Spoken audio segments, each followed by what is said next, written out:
What's going on YouTube? Welcome back to the ZHP Garage and welcome to the very first video of an LS3 build that we are putting together for something. I'm not going to say what it's for yet, but you will see in the future what it's going to be for. But we kind of got screwed out of a couple videos, and hence why it's been so long since we've uploaded a video. Well, not so long, but it's been a few days longer than we wanted it to be for uploading a video. Because one, we said we were going to be going to the track in a video. We went to the track with the Camaro, we were all loaded down, we were ready to go. Supposedly earlier that day, the same day, they put on their website that they canceled because they saw the forecast and it was supposed to rain. When we were going there, it started to rain harder, started downpouring. By the time we got to the track, there was a ton of water, but it was starting to dry up rather quickly. So I think they could have ran at the track anyways. They could have ran and then it would have been just fine. And then we were working on the 67 C10, and we ran into some issues with parts. Not with parts being incorrect, everything was all correct, we just ran into issues, which you'll see when that video comes out. So now we have to wait another week at least on recording the 67 C10 video. So now we're kind of at a standstill with both of those videos because one of them isn't even going to be happening. You know, we didn't even go to the track. And then two, the 67 C10 is prolonged until who knows when. So, and then third, that I forgot to mention, the Nova is in a weird progress state like it's been in for the past few months, that it's really hard to record anything. It takes forever to record anything on it. But we've been doing work to it as much as we can. We've been doing work to it, and it's coming along very nicely. So we'll have something on the Nova as soon as we can. We are doing this instead. We're going to be fully building an LS3. We're going to go with the master mechanic. We're going to look at the parts for this engine. We're going to say, you know, what we're going to be doing with it, what we have planned, what kind of route we're going to go with this engine. We'll go from there. So let's get started.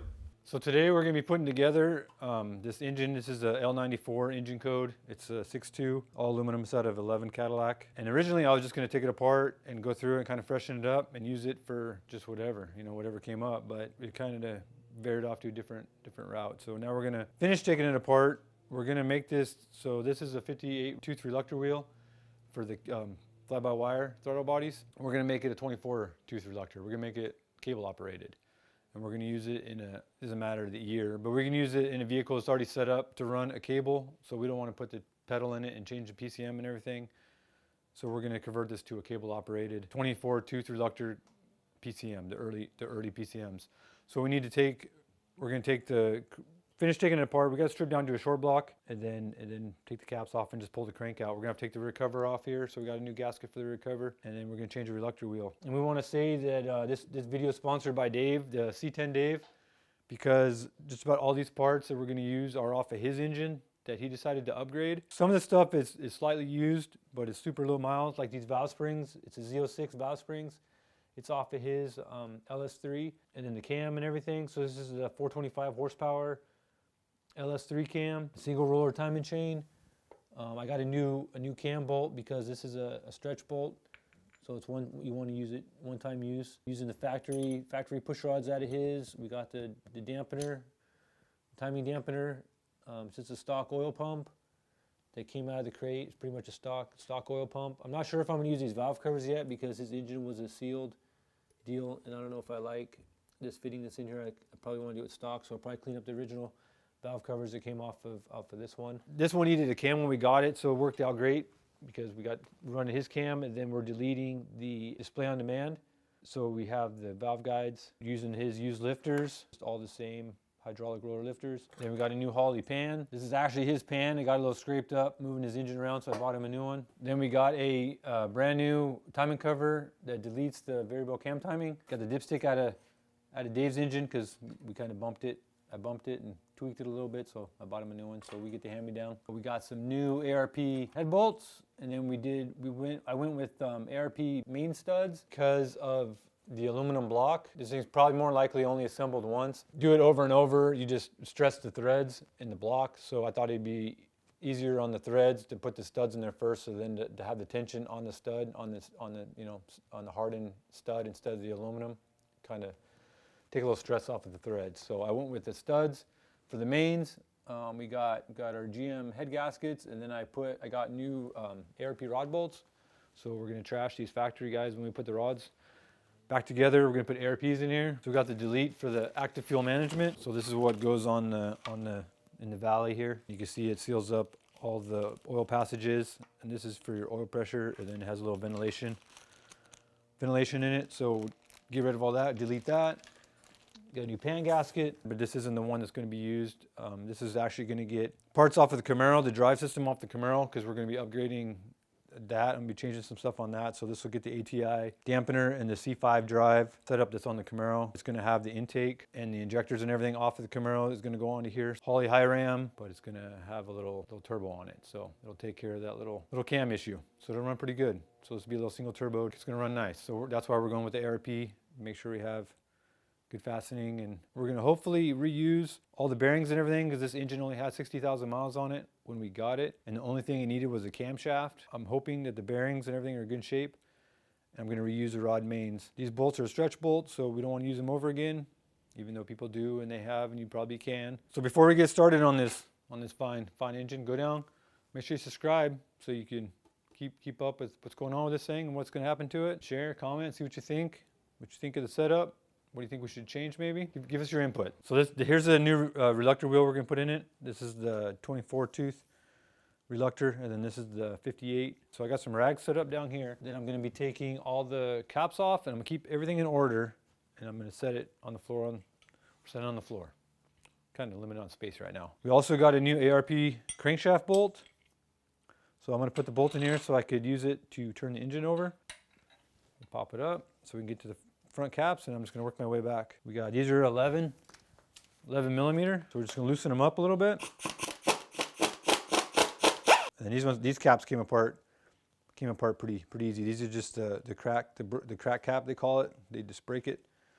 They're not like the aftermarkets that are tied together, but normally if you had one that was harder to get apart, you can tap on the bolts to push it apart. We're going to leave those guys in there. If they all look like that, we're going to be good. So I'm not going to worry about putting this all back together, because I'm going to wipe it and put assembly lube on it, and we're changing the bolts. So I'm just going to set them down here. Just going to lay them out in order. So, and then we know that the locks go to locks. So I'm just going to push the pistons out, and we're starting. So we're for this cylinder forward. So this is number 1. So we'll just go back from there. You got to be careful not to catch this guy, because it'll all of a sudden go. Get it away from the crank, and then you can push it in the center.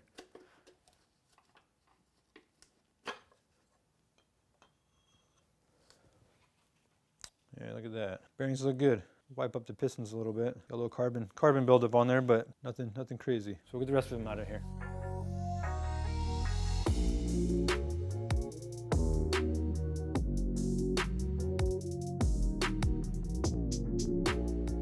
So I should have taken this rear cover off before I put it on the stand, but I'm taking the rear cover off here. Obviously the crank goes through it for the one piece rear main seal. I don't know if I can get it all the way out, but if not, I can pop it back. Oh, can't get it out. We'll have to pull it out when we get the crank out. So we're gonna do the same thing. We're gonna take the caps off, and we're gonna keep them in order. Keep the bearings and everything, but we're gonna throw the bolts away because we're not using them. So we have the 15 is the stud, and then 13 is the bolt. And then you have your side bolts, which are 10 millimeters. That's how they have a 6 bolt. 2, 4, 6. So each cap is a 6 bolt, all tied in. That's why these bottom ends are so strong on these things. So these are gonna be pretty tight because these are a stretch bolt. So hopefully we can get them loose with our little. I think we need to step it up. There you go. We're gonna go 1/2 inch. So we'll take these side bolts out first. The side ones aren't a stretch bolt, but they do have like a sealing, some sealing on the threads.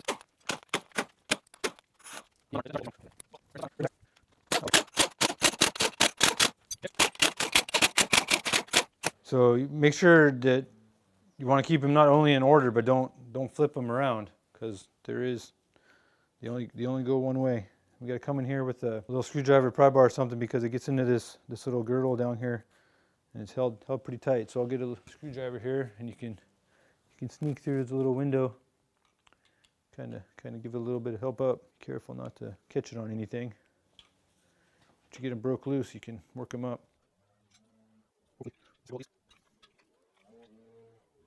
Oh yeah, those bearings look really good too.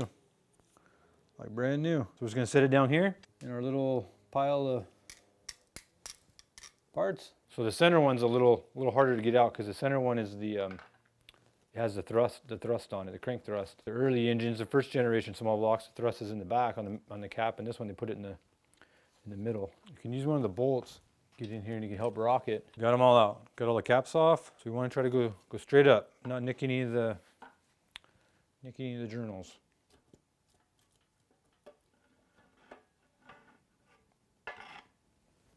Thing is really good, man. Looks like it's brand new. Those bearings. Definitely don't need to change those. We can keep running them. We also have to change the crank sensor. This one's different because of the pickup. So we gotta get the one for the 24 tooth. So we're gonna take this one out also. So we'll change that before we put it back together. Let me flip this over for you here and you get a better look at it. So this is the reluctor that we're gonna be changing. So a little reference you can have on this when you're doing this, going either way is these little arrows line up even with these bolt holes. It's like a straight line. This would be a dowel on your flex plate if it's used, but it has a hole here. So if you put that at 12 o'clock to you working on it, so that's at 12, then you have this little pin here. The small hole is going to be at 4 o'clock. So if you take this off and you happen to get it flipped the wrong way, these will line up with this. And this is still at your 12 o'clock, but now your little hole is more at your 7 o'clock. It only goes on one way. And another way to give you an idea, as you can see, is 2-layered. So the other layer that's not arrowed goes down, and then the one that's just arrowed goes to the top side. We're going to use heat to expand this, and then it'll come right off, and then we'll set the new one on there. We'll use heat till it sits down, and then you can rotate it to get it where you need it to be, and then when it cools, it'll be on there like a press fit. And then you don't have to worry about distorting your reluctor wheel. It'll be nice and straight because you're not pushing on it, pulling on it, getting crazy or nothing. So we're gonna leave it sit like this. Gotta be careful with it because it's kind of bouncing on the dampener bolt. And then you want to be careful not to draw the heat to your surface of your bearing. So just get it to the reluctor wheel on the outside here. Maybe aim the flame outward so you're not blasting it into the main. So we'll set this down here. This is our new one. We're gonna fire up the torch. We're just gonna go around in a circular motion, check it every now and then, see it loosens up, get it to the point where it'll expand, come right off, and then we'll worry about clocking that one. So I'll put it back so it's at my 12 o'clock. So we're gonna use the cutting head, but with a smaller tip on it. We're not gonna obviously cut, but it has a bigger flame than like an O or a 1 or something, head. So we wanna have a decent flame, but not, the big old heating up tip. So watch the heat on that main.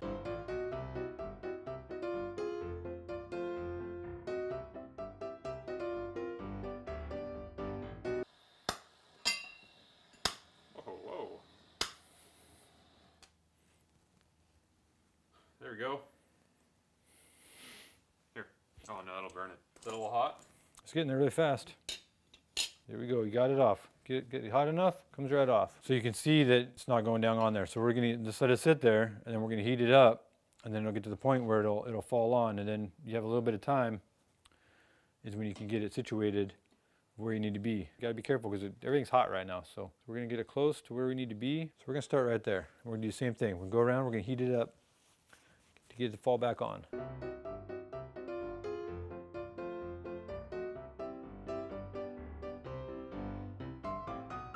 Looks like it's starting to fall down a little bit. Oh, there it goes. This side fell down. If I can adjust it with the rag here. Oh, there it goes. So now we got it all the way down there. So now we get a little heat in it. We have a little bit of time to get it adjusted where we want it. See your arrows? Looks pretty straight across. We're at 12 o'clock. Is that 4 o'clock? Does it look straight to you? Looks pretty straight, yeah. Does it look straight across? So it looks like we're good. It's as straight as my eye's telling me. And we got it down all the way around. See, it's even the whole way. Just remember when you go to change it, before it cools down, you want to go around this and kind of, some steel. You can't use a mallet because it's going to be too hot. It's going to melt it. So you want to go around and make sure that the reluctor wheel is down seated all the way tight before it cools off. So while we wait for our crankshaft to cool off, we just want it to air cool. We're going to put our main studs in here, and we cleaned this all up. We blew these holes out. You want to make sure these don't get oil, these holes filled up with oil when you pull it apart while you're taking the cap off. And then you got to pay attention to the studs. You can see that there's 2 different lengths. So the longer ones go on the outside. That's what holds your woodless tray. And then they have the little Allen on the top to snug them down. You're not going to get crazy on putting these things in here. So we're going to run all these down. You just want to do it. I'm just getting them snug. Just want to do it by hand, snug, nothing crazy on this thing. You can split and crack the main webbing if you bottom these out. The outer ones are obviously going to be longer because they're holding the woodless tray. So I like to use paper towels to wipe off the bearings because you don't have all that fibery nonsense, and it's white, so you can see that it's clean. You actually got everything off of it. So I spray a little brake cleaner onto the paper towel. And I'll wipe out the bearings. So I already got the front cam bearing here. I got all the mains. You see they're nice and clean. Nice and clean and dry. So I'll come in here, get all the cam bearings. Rear cover off. You can almost go from both sides, but either way. Go from a little here. Blow out any little debris from the rags or whatever you used before. So now we're going to get our camshaft. We're going to check it out. I mean, we just pulled this out of this thing's like brand new. It's got like maybe 1,000 miles on it. So just give it a quick little inspection to make sure it didn't get any dirt from getting moved over here. Got our assembly lube, and we'll put some on the cam bearings. And now it's kind of nice to put the cam in here now because you can come in here and you can get them on all the cam bearings. You start at the ends all lubed, but by the time you get to the back bearing, all the assembly lube has pretty much been wiped off of it from the other cam bearings. So it's a little nicer. You can get some on the bearings ahead of time and make sure your fingers cleaned off, and you can put a coat on all of them and also put it on the camshaft, so you actually have a little more lubricant on the cam bearings. Same as the other engine. If you've seen that build, just run a line down it. As you go, as you wipe the assembly lube on there, you can start putting the cam in. We're going to take this moment to thank our sponsor. Thank you, Dave. C10 Dave, making horsepower since 2020. All right, we got a good coating on here. Start throwing it in.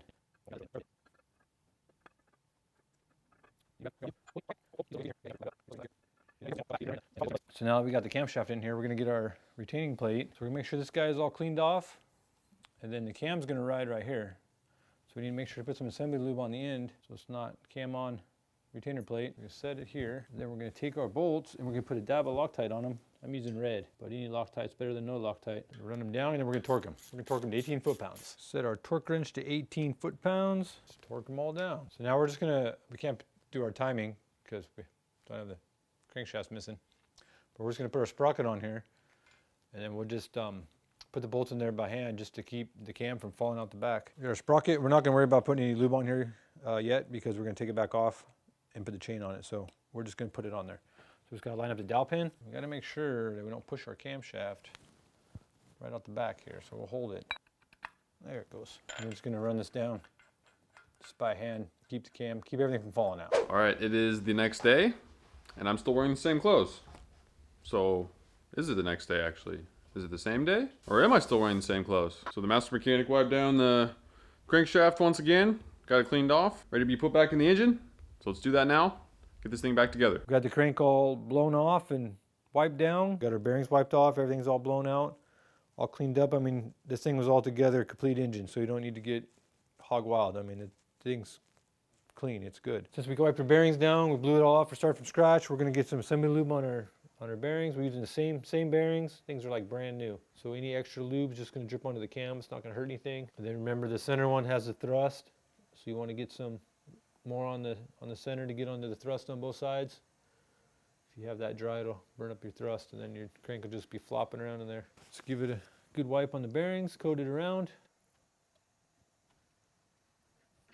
So ready to set the crank back in there. So you got to be careful, especially now with the studs in here. Try to go as straight on as possible. You don't want to nick anything. Put any marks on the main journals on the crank. So I'm just going to put my fingers in the back where the converter goes, then grab it by the front of the snout here. We're just going to set it down carefully and straight. Eyeball it and make sure you're going down. Just watch those studs.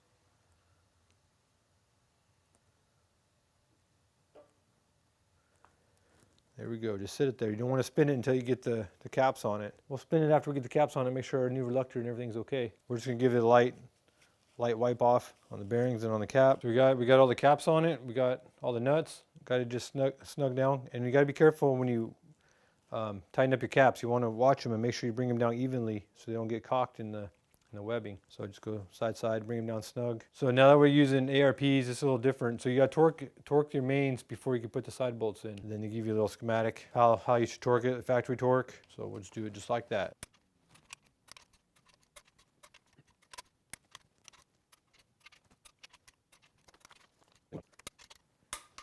I like to go over it twice, so I'll go same thing. So I'll say at 50. I'm gonna go around it one more time. So we just went around it. Second go around, everything's good. So now we're gonna do, so the outers are 50. So now we're just gonna do the inners. Inners at 60. So we'll just go. So there we go. Got our crankshaft all torqued in. Looks good, man. So before we put the side bolts in here, we gotta set the thrust. So now we got everything tight down where it should be. We're gonna loosen up just the center cap because that's where the thrust is at. So we're gonna back these ones back off.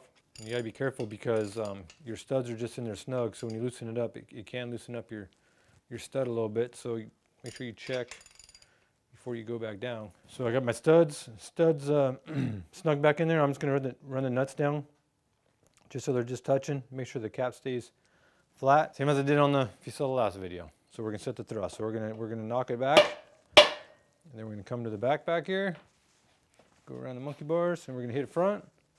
Oh, not the stand.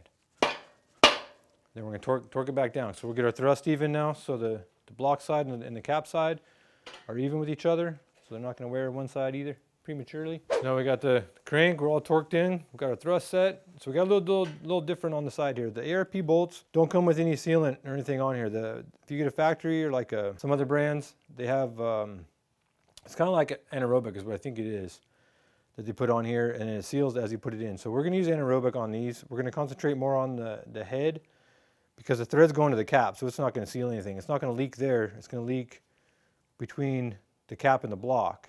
So we want to seal the head of the bolt. So I'm just going to put a bead of anaerobic here around the head. So as I run these in, it'll seal on the block here, and you won't get an oil leak out of your side bolts. Now with this torqued down, your side bolts here should start no problem. Just going by hand. So we got our side bolts all in here, run down snug. We're gonna go ahead and torque them. ARP wants them torqued to 20 foot-pounds. So we're gonna start in the middle. So just go side, cross. You can see when it gets torqued. See, watch it ooze out oil. See how it pulls the block? See how it pulls the block together? See the oil ooze out of there? Sucks it in there tight. Nice little cradle for it. There you have it. Crank's all installed. Thing's happy. Spins just as nice as it did before we took it out. So what you can do on these side bolts here, you put the anaerobic on there, and you can see on some of them, see how this guy here, see how it kind of oozed out a little bit? If that bugs you, you can get like a small screwdriver. You can come in here and you can just scrape it out, clean it up before it dries. It'll kind of harden. Anaerobic technically is not supposed to set all the way up, but it'll eventually get kind of hard and crusty. But if this bothers you that you have a little oozed out. So we got it all cleaned up, so now the crank is all back in it. And in case you're wondering why we went through this kind of trouble to change the reluctor wheel, the reluctor wheel's like 25 bucks. And the crankshaft's like, a stock one I think is like $300-400, the cheapest, unless you want to get a used one, so it made more sense. Nothing wrong with the factory crank. We don't need to change the whole rotating assembly to work great for what we're doing, so that's why we did just a reluctor. So now that we have the crank in it, now I want to get the timing chain on it, get the timing all straightened out. So this guy here, so it's a single bolt like we talked about before, and it's got the factory dampener, a little chain dampener we're gonna be running. And this is used off of our sponsor, good old Dave. Thanks, Dave. So we're gonna be running the little factory, got ourselves a little single roller here, and we got our dampener. So we got to put the dampener on first because the sprocket goes behind. So we took the bolt out. We have this thing on top dead center. It's upside down right now, so it's a little harder, but you got your dot, and then you got your little mark in the camshaft here. So now we have everything lined up. We'll take our cam sprocket off. It has little rubbers in here. They kind of center everything up, so be careful. It's got 2 of those in there. So that's what kind of helps center everything up. So make sure your surface is wiped off. This guy gets torqued to 18 foot-pounds. Bada boom, bada bing. And we get our sprocket, and remember that we didn't lube anything. It even has some on here because it leaks out from where we lubed the bearing. But we'll add a little more back here. We're just gonna ride. We're gonna put this in the bottom because they're upside down. So we'll get our mark around. You gotta be careful because the cam's gonna try to push out the back of the block. So you gotta sneak in here and hold it. Here we go. Got our dowel pin in there, we're lined up. So now we can put our bolt in here. So I put some ARP lubricant under the head and the threads. And this guy gets torqued to 55 foot-pounds, and then you do additional 50 degrees. We don't have a flex plate or anything on here right now to hold it from turning, so we can get our initial 55 foot-pounds. So we're going to use a couple of the bolts. We just put a pry bar in here and let it go up against the stand, which allows us to torque it our initial torque. So we're going to torque it to our 55 foot-pounds. And now we have a little bit of a luxury because we have air. So what you can do, if you have an impact, so we can just mark whatever direction you want. So we're just going to mark up. So straight up, we'll put a line. So now we need to go another 50 degrees from here. So we know 45 is around over here-ish. So we need to go a hair more. So you can just hit it with the impact to get it to your 55. So